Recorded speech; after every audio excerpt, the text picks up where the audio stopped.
When my husband called me at work and said those words, I thought my world was ending. Little did I know, it was just the beginning of the most shocking revelation of my life. Hi, I'm Emma, and I'm 34 years old. 3 months ago, I was living what I thought was a perfectly normal life with my husband of 8 years, Marcus.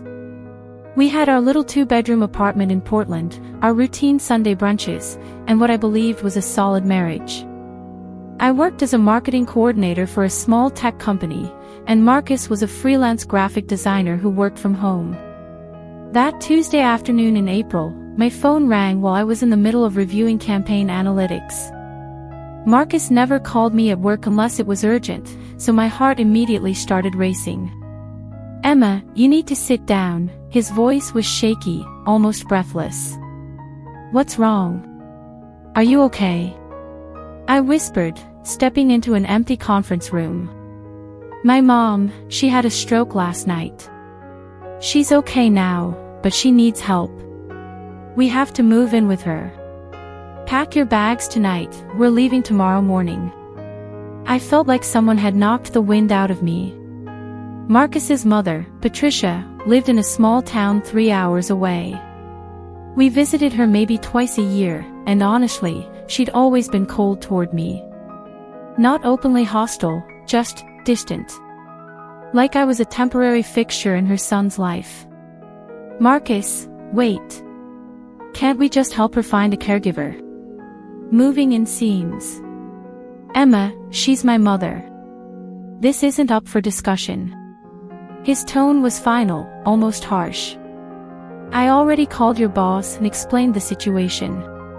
He's giving you a leave of absence. My mouth dropped open.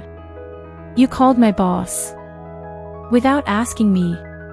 Just pack, Emma. We'll figure everything else out later. That night, as I mechanically folded clothes into suitcases, something felt off. Marcus was unusually quiet, avoiding eye contact, and when I tried to hug him, he stiffened. But I pushed those feelings down. His mother had a stroke, of course he was stressed. The drive to Patricia's house the next morning was silent except for the GPS directions. Marcus gripped the steering wheel so tightly his knuckles were white. When I tried to make conversation, he just nodded or gave one-word answers. Patricia's house sat on a quiet street lined with oak trees. It was a modest 2-story home with blue shutters and a wraparound porch. As we pulled into the driveway, I noticed Patricia standing at the front window, watching us. For someone who'd just had a stroke, she looked remarkably normal. Mom! Marcus practically ran to the front door, leaving me to handle the luggage alone. When I finally made it inside, Patricia was sitting in her living room armchair, looking perfectly healthy. Her color was good, her speech was clear, and she was moving around just fine.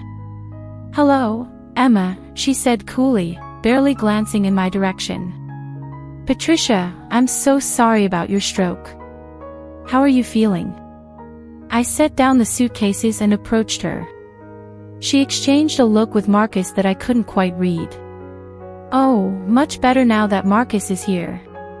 Something in her tone made my stomach clench, but I forced a smile. What can I do to help? Do you need assistance with medications, or? Actually, Emma, Marcus interrupted, Mom and I need to discuss some things privately. Why don't you go unpack in the guest room? The guest room. Not our room or the room we'll be staying in. The guest room. Singular. I climbed the narrow staircase, my chest tightening with each step. The guest room was at the end of the hall, small and cramped with outdated floral wallpaper. There was a single bed, not even a double. I stood there for a moment, staring at that bed, when I heard voices drifting up from downstairs. Told you it would work. Patricia's voice. Just need a little more time. Marcus's voice. I crept closer to the top of the stairs, my heart pounding. She's too trusting, Marcus. Always has been. But are you sure about this? Mom, we've been planning this for months. Everything's already in motion. Planning what for months? My hands started trembling. And the papers? Filed last week. She has no idea. I covered my mouth to keep from gasping. Papers. What papers? Good. The sooner we can get her out of the picture, the better. This house will finally feel like home again. Get me out of the picture. I felt dizzy, gripping the banister to steady myself. Marcus, honey, I know this seems cruel, but she was never right for you. Not like Sarah. Sarah. Who was Sarah? I know, Mom. Sarah understands me in ways Emma never could. And with the business finally taking off, my legs gave out, and I sank down onto the top step. Marcus was talking about another woman. Someone named Sarah. And they'd been planning something for months. I somehow made it back to the guest room and quietly closed the door. My mind was racing. What papers had he filed? Divorce papers. Why bring me here just to what? What was their plan? I needed to find out more, but I also needed to be smart about it. I unpacked slowly, trying to process everything I'd overheard. When Marcus called me down for dinner an hour later, I plastered on the most normal expression I could manage. How are you feeling, Patricia? I asked as we sat around her small dining table. Oh, much better. Having Marcus here is such a comfort. She reached over and squeezed his hand. It reminds me of when he was younger, before he moved away. Before he met me, you mean? The words slipped out before I could stop them. Another one of those looks passed between them. Emma, you seem tense, Marcus said. Maybe you should get some rest. It's been a long day. Actually, I think I'll take a walk first. Get some fresh air. I needed to clear my head and figure out what to do next. The sun was setting as I walked through Patricia's neighborhood, my phone clutched in my hand. Should I call someone? But who?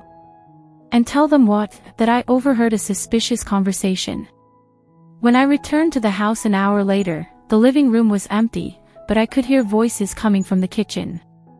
I quietly made my way closer. Estate agent said we could list it within the month. Split everything 50-50 just like we discussed. She'll probably try to fight for half, but with the prenup. Prenup? We never signed a prenup. What were they talking about? Marcus, are you absolutely sure she doesn't suspect anything? Mom, Emma's clueless. She always has been. Too focused on her little job and her little life to pay attention to what's really going on. The cruelty in his voice hit me like a physical blow. This was my husband of 8 years, talking about me like I was some naive child. And Sarah's okay with waiting. Sarah's been incredibly patient. She knows once this is all over, we can finally be together properly. The business we're starting will be perfect for both of us. I pressed my back against the wall, feeling sick. How long had this been going on? How long had Marcus been living a double life? I still think we should have just told her directly, Patricia said. All this deception seems unnecessary.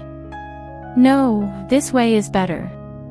Let her think she's here to help you, let her get comfortable, and then when everything's finalized, it'll be a clean break. She won't be able to cause problems. Clean break. Problems. I was his wife, not some business transaction to be handled. I crept upstairs, my mind spinning. I needed proof of whatever they were planning. In the guest room, I opened my laptop and started searching. If Marcus had filed papers, there would be a record somewhere. It took me 2 hours of digging through county records and court documents, but I found it. Divorce papers, filed a week ago, citing irreconcilable differences. But that wasn't the worst part. The worst part was the property transfer documents I found next. Marcus had somehow moved to transfer ownership of our apartment, the apartment that was in both our names, to himself only. The paperwork was dated 3 months ago. My hands were shaking as I screenshotted everything. How was this even legal? How had he managed to do this without my knowledge? Then I found something else. Business registration documents for Morrison Creative Solutions, a graphic design company registered to Marcus Morrison and Sarah Chin. The address listed was in Seattle. Seattle, where Marcus had been taking client meetings twice a month for the past 6 months. Sarah Chin. I googled her name and found her LinkedIn profile. She was beautiful, successful, and according to her posts, had been in a relationship with someone she called my amazing partner M for the past 8 months. 8 months. While I was planning our anniversary dinner, Marcus was building a life with someone else. I spent the rest of the night gathering evidence. Screenshots, documents, even recorded conversations using my phone when Marcus and Patricia talked downstairs. By morning, I had a complete picture of their plan. They intended to keep me here, isolated and dependent, while Marcus finalized the divorce and asset transfers. Patricia's stroke was fake, a way to get me away from my job, my friends, my support system. Once everything was legal and final, they'd present me with the papers and I'd have no choice but to accept whatever settlement they offered. But they'd made one crucial mistake. They underestimated me. At breakfast, I sat across from them, watching them play their parts. Patricia, the concerned invalid. Marcus, the devoted son and husband doing his duty. "How are you feeling today, Patricia?" I asked sweetly. "Oh, still quite weak. Thank goodness you're both here to help." "Of course. I called in sick to work today so I could take care of you." Marcus looked up sharply. "You called in sick? I thought you were on leave." "Actually, I spoke to my boss yesterday. Turns out you never called him." Funny thing, that. The silence that followed was deafening. Patricia's fork clinked against her plate as she set it down. Marcus had gone completely still. "I also had the most interesting conversation with our landlord last night," I continued, my voice still sweet and conversational. "Did you know someone's been trying to transfer ownership of our apartment? Without my signature." He was very concerned about potential fraud. Marcus's face had gone white. "Emma, I can explain." "Oh, please do." I'd also love an explanation for Morrison Creative Solutions. And Sarah Chin. And the divorce papers you filed without my knowledge. I pulled out my phone and set it on the table. "I have everything, Marcus. Every document, every conversation, every lie." Patricia stood up abruptly. "I think I need to rest." "Sit down, Patricia. You're not having a stroke, and we all know it. Your little performance was very convincing, though.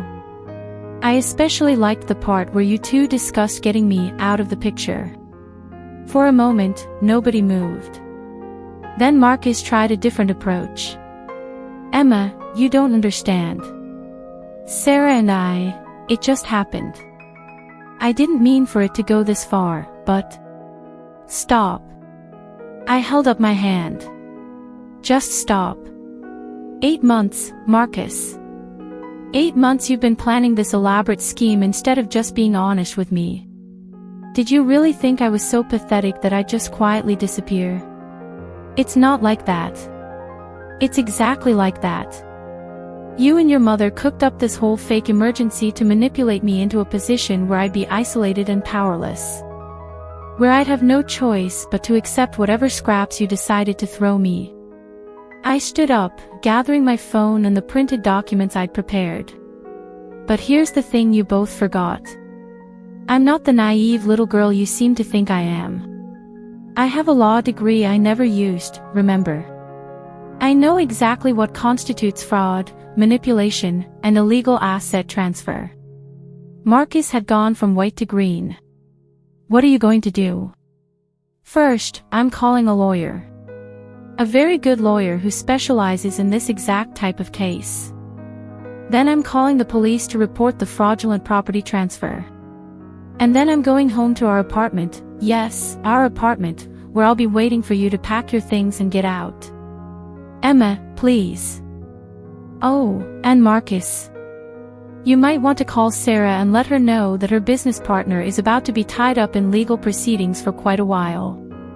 I doubt Morrison Creative Solutions is going to be very successful with one of its founders facing fraud charges. I headed toward the stairs to get my suitcase, then turned back. And Patricia. Next time you want to fake a medical emergency, maybe don't look so healthy. Also, your trash can was very informative. Credit card receipts for Seattle hotels, restaurant bills for 2 people, receipts from jewelry stores. You really should be more careful about what you throw away. As I packed my single suitcase, I'd only been there for 1 night, though it felt like a lifetime. I could hear them arguing downstairs. Frantic, desperate whispers that were too little, too late. The 3-hour drive home gave me time to think. I called my lawyer, my boss, and my best friend Rachel. By the time I pulled into the parking lot of our apartment building, I had a plan. Marcus tried calling me 17 times during my drive. I didn't answer once. Over the next few weeks, everything unraveled for them exactly as it should have. The police investigated the property transfer and found clear evidence of fraud. My lawyer filed for divorce on my terms, with full documentation of Marcus's deception and hidden assets. The business registration for Morrison Creative Solutions was frozen pending the legal proceedings. Sarah, it turned out, had no idea Marcus was still married. When she found out the truth, she broke up with him immediately and dissolved their business partnership. She even called to apologize to me, which I appreciated. Marcus had to move back in with Patricia, ironically, the very thing he'd claimed was a temporary sacrifice for family. Except now it was permanent, because he couldn't afford his own place after the legal fees and settlement. The apartment was awarded to me in the divorce, along with half of Marcus's freelance business assets and a settlement for the emotional distress and fraud. Patricia had to pay a fine for filing a false police report when they discovered she'd called 911 claiming to have stroke symptoms, then mysteriously recovered completely. But the most satisfying part. 6 months later, I got a promotion at work. Turns out, taking charge of my own life and standing up for myself had given me confidence I didn't know I had. My boss noticed, my colleagues noticed, and I noticed. I'm still in that apartment, but I've redecorated completely. New furniture, new paint, new energy. It feels like mine now, truly mine, in a way it never did when Marcus was there. Sometimes I wonder what would have happened if I hadn't overheard that conversation. If I'd just trusted Marcus blindly and let their plan play out. I probably would have ended up broke, divorced, and traumatized, thinking it was somehow my fault. Instead, I learned that I'm stronger than I ever imagined. That I can trust my instincts. That I don't have to accept other people's versions of reality when I know something's wrong. Marcus calls sometimes, usually when he's had too much to drink.